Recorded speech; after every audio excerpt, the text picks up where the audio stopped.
What would you do? A Tangle of Temptation. Thomas Grayson was a man of stature and discipline. At 52, he had built his life on hard work, unwavering loyalty, and a marriage of 25 years that had weathered storms most couples couldn't imagine. His company, Grayson Technologies, was thriving, expanding globally and earning accolades. His wife, Evelyn, was his rock, the silent partner in his success, the keeper of his heart. That morning, a new intern named Vanessa arrived at the office. Young, ambitious, and stunning, she had a natural charm that made people feel at ease. Thomas appreciated her enthusiasm, her quick grasp of details, and her friendly demeanor. When she asked him to come by her apartment after work to look at potential office space for a satellite branch, he hesitated. His schedule was tight, but her persistence and the casual nature of her request disarmed him. After work, he found himself driving toward Vanessa's apartment. On the way, his phone rang. Evelyn's number flashed on the screen. Guilt tugged at him. He was doing nothing wrong, just evaluating space. But still, he let it go to voicemail.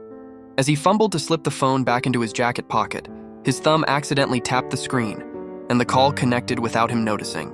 At Vanessa's apartment, what started as a simple walkthrough turned into shared laughs and casual drinks. The conversation shifted, the air between them thickening. Vanessa's touch lingered, her compliments turned into whispers. His resistance faltered, and before long they were entangled in a moment of passion he'd never imagined.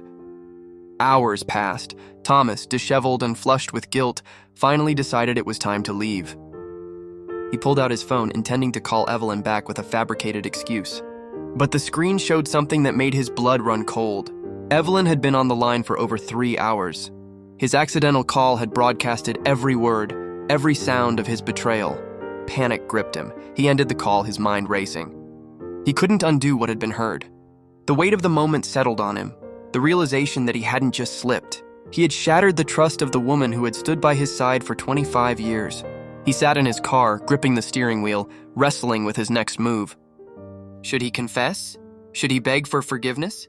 Or should he hope foolishly that maybe, just maybe, she hadn't heard everything? But deep down he knew Evelyn was no fool. His actions had consequences, and now, the man who had built an empire on discipline and loyalty had to face the collapse of everything he valued most. Thomas sat in his car, the rain pelting the windshield with relentless fury. His hands trembled against the steering wheel, the weight of what he'd just done crashing over him like a tidal wave. Evelyn. He'd ended the call the moment he realized she had been listening for over 3 hours while he tangled himself in lies and temptation with Vanessa.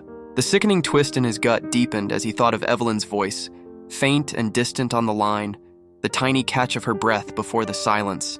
How long had she stayed on the call? Had she heard everything? The laughter, the careless murmurs of pleasure, the betrayal written in every sigh? Thomas exhaled shakily, running a hand through his damp hair. The car felt suffocatingly small, the storm outside echoing the chaos inside his mind. His phone sat on the passenger seat, screen dark and accusing. He glanced at it, as if it might provide answers, as if it could reverse the last few hours and erase the truth Evelyn now carried. He knew her well enough to understand that silence was more damning than any argument. Evelyn wasn't the type to rage or cry. She was calculating, measured. She would weigh this betrayal like a set of scales, her trust against his deceit, and then she would decide. His pulse raced. Should he call her? Go home and beg for forgiveness?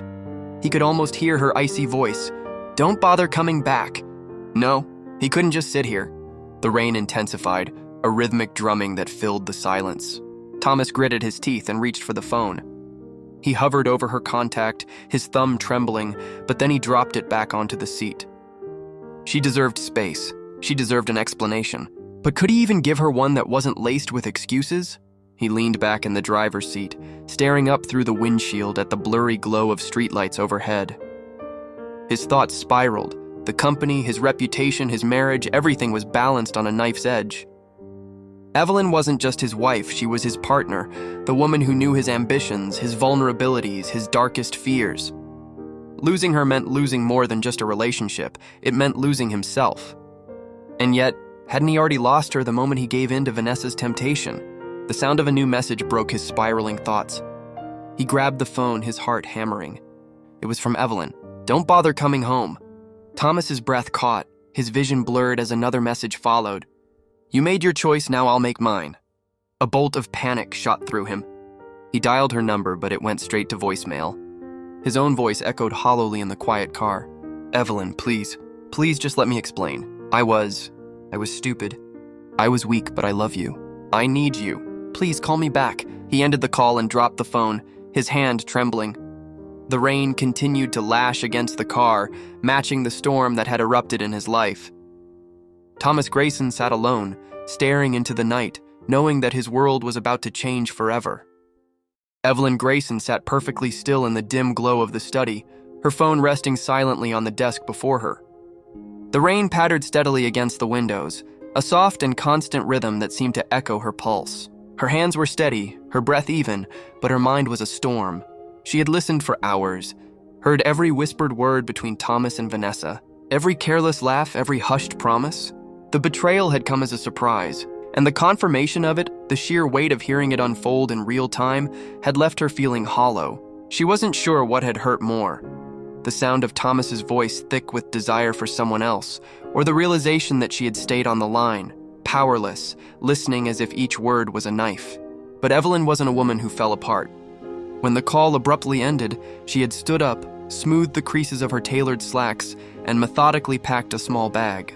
A single message to him was all she'd allowed herself. Don't bother coming home. Now she waited, her suitcase by the door, her car keys in hand. The faint hum of an engine approaching made her glance toward the window. Headlights swept across the driveway, slicing through the rain, and she heard the muted thud of a car door closing. Thomas was home. For a long moment, she remained still. Then, with deliberate grace, she rose from the chair and moved to the front hallway. Please, she held up a hand, silencing him. I don't want to hear excuses, she said quietly, her voice steady as steel. You said enough already. Thomas stepped inside, closing the door behind him, but he didn't move any closer. It was a mistake, he said hoarsely. I wasn't thinking, it didn't mean anything. Please, let's talk. Evelyn's lips curved into a bitter smile. Didn't mean anything, she echoed softly. I stayed on that line, Thomas. I heard everything. It meant something to her. And to you. He reached for her, but she stepped back, shaking her head. Don't, she whispered. Evelyn, I love you, he said, his voice cracking.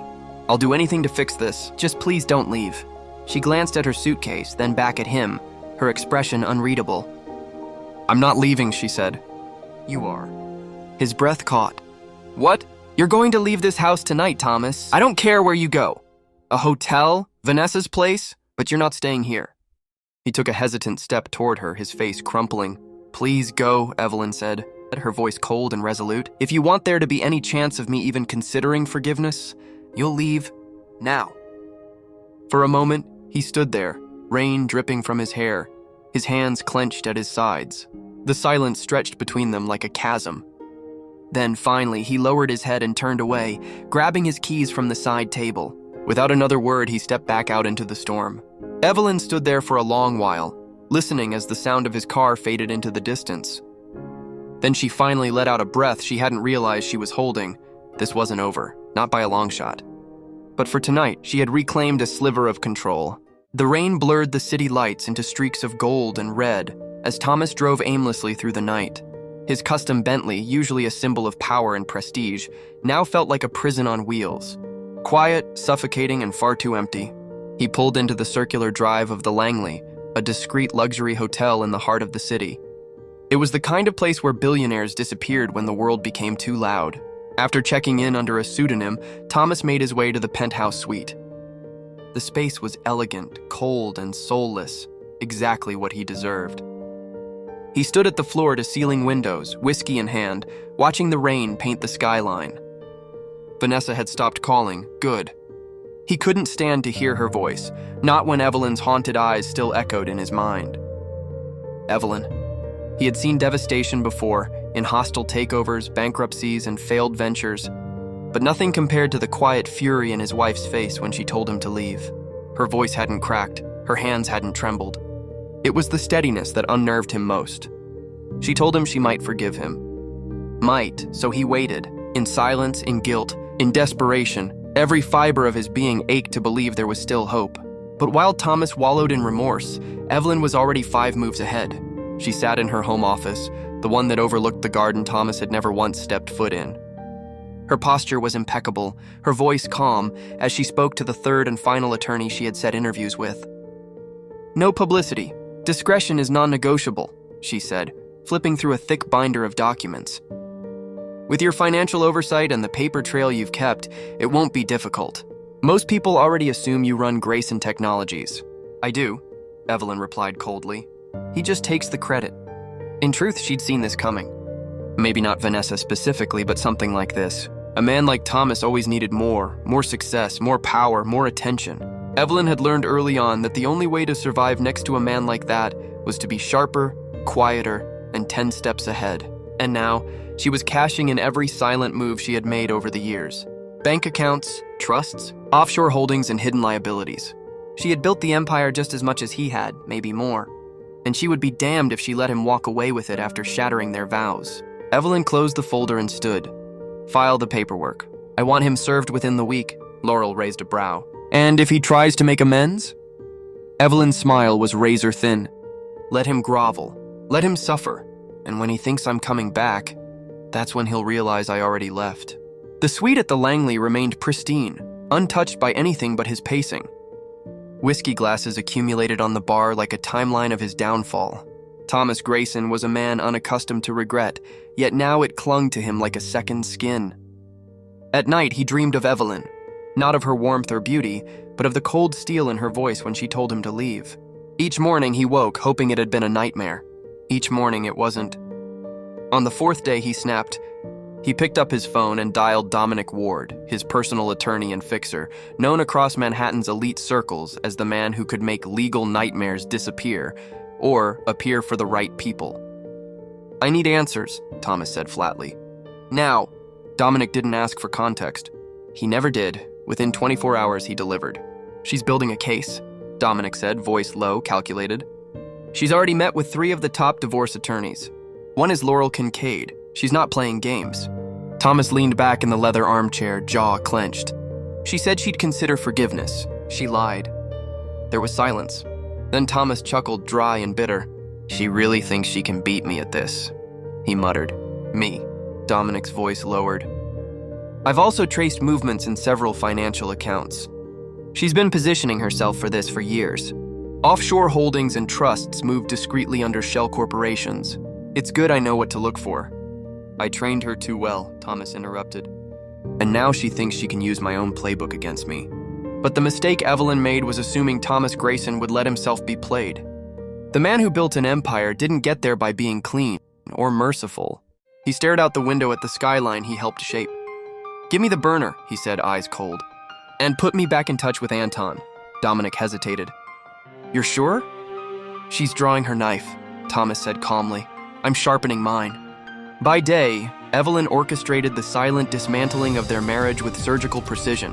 By night, she played the grieving wife, sipping tea in her silk robe, taking calls from friends who offered sympathy, and letting her voice break when they asked how she was holding up. And now it was time for her performance's most critical act, Thomas himself. When his name appeared on her phone, her pulse didn't quicken.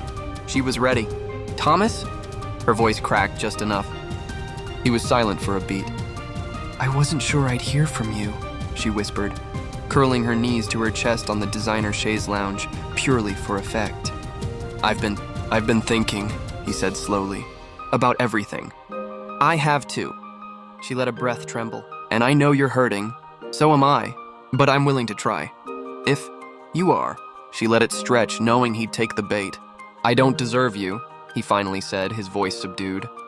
"But if there's a way to fix this, I want to try." Her eyes flickered with triumph. "Maybe we can start over.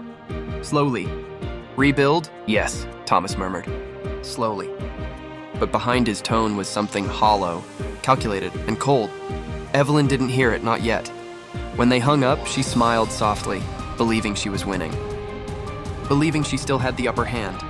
But while Evelyn rehearsed her sympathy, Thomas, a man with many names, contacts, and assets, was calling in a favor. Anton, a silent contractor for hire, replied with just one sentence. "You want her gone? Consider it done." And for the first time since the rain fell on his back that night, Thomas Grayson smiled. Anton watched from the Mercedes SUV parked down the block, eyes hidden behind dark lenses. Evelyn Grayson exited the boutique cafe carrying her usual oat milk latte and a tablet tucked under one arm. She wore white head to toe, a sign of control, poise, and detachment. A woman walking through fire without a single burn mark. Anton admired her composure. She had no idea her days were numbered. He spoke into the mic clipped beneath his collar. Target is active. Tracking continues and awaiting confirmation. From the penthouse suite, Thomas listened in silence. Evelyn sat by the floor-to-ceiling windows of her personal office, swirling a glass of wine, already toasting her victory. The final financial reallocation would be complete by next Friday. Laurel Kincaid had delivered the divorce strategy like a polished blade, efficient and silent. "I'll own the Grayson estate, liquidate the company, and rebrand it under my maiden name," she thought to herself. "He'll be nothing more than a tabloid cautionary tale." Now, sipping her wine, she smirked at the thought of Thomas finding himself penniless, forced to watch her rise even higher without him. No one would sympathize with the cheating billionaire. He'd be mocked, discarded, forgotten. Poetic justice. She scrolled through real estate listings in Capri and Monaco. Somewhere new to begin again. Somewhere to build without shadows. Somewhere Thomas could never touch her again. But Thomas wasn't sipping wine. He was sipping vengeance. He sat across from Dominic in a private back room of a Russian-owned cigar lounge.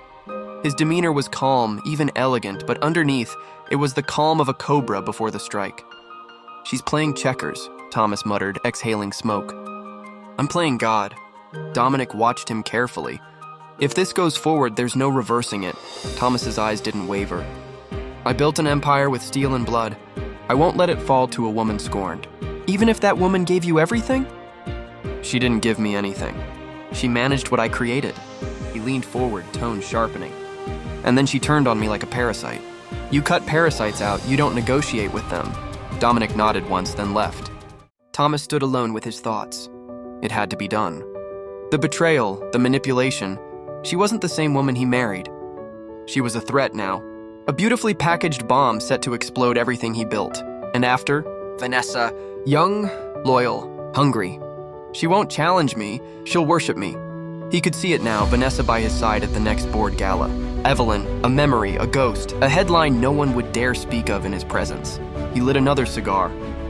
"End her," he whispered to no one in particular, "and bring me peace." Anton moved to the final phase. He tailed Evelyn's car on her way back from an evening charity event. She laughed as she spoke on the phone, probably planning another step in her quiet little coup. She passed the intersection. Anton, calm, poised. Everything was ready. He only awaited the word. Anton didn't ask questions. He didn't believe in second chances. He just executed. Thomas snatched his phone, his fingers trembling as he typed the number from memory. It rang once, twice. A voice picked up, flat and low. "Yeah." "Cancel it," Thomas said, barely breathing. "Call it off. Now." A pause. "You sure?" Anton asked. Thomas gritted his teeth. "I don't care if she takes everything. I can't live with killing her. I'd never recover." Another pause. "Fine, but I still get paid." "Done," Thomas muttered. "Just disappear, and don't ever speak of this again." He hung up and sat in silence, his heartbeat thudding in his ears. He had nearly crossed a line he could never return from. Not because he wanted Evelyn gone, but because he couldn't handle her power over him. And that terrified him more than losing everything else. Evelyn sat across from her divorce attorney, papers in hand, eyes cold with precision. Her plan was nearly complete. Thomas would never see it coming. The clean sweep, the full financial takeover, the public ruin. But just as the final signatures neared, Evelyn's private investigator brought her a folder that changed everything. Inside were emails, messages, and photos. Not just of Thomas and Vanessa, but of Vanessa meeting with a rival investor. It wasn't about lust anymore. Vanessa had seduced Thomas as part of a larger scheme to infiltrate his company and siphon trade secrets. She was working with a competitor. The affair was the bait. The real betrayal ran far deeper. Evelyn didn't call the lawyers that night, she called Thomas. He looked like hell when he showed up to her penthouse. Guilt still clinging to his face. "I know what I did was unforgivable," he said. "But if you're calling to finish me off, just get it over with." Instead, Evelyn tossed the folder on the table. "She played you," she said flatly. "This wasn't just cheating, she was after our empire." Thomas's face paled as he flipped through the evidence. Rage simmered beneath his guilt, not just at Vanessa, but at himself. Evelyn leaned in. You want redemption? Help me bury her, then we're even. Together, they orchestrated Vanessa's downfall, exposing her to authorities and competitors, ensuring her name was blacklisted across the industry. In the process, they reclaimed full control of their company and restored its value. But when the dust settled, Evelyn didn't take Thomas back. Standing in the boardroom they once ruled together, she handed him a final envelope. A quiet, clean divorce. I didn't do this to save us, she said. I did it because no one outmaneuvers me. Not her, and certainly not you. And just like that, she walked out, heels clicking like a victory drumbeat on the marble floor, leaving Thomas with his fortune intact, but his soul forever shaken. Like, share, and subscribe for more stories.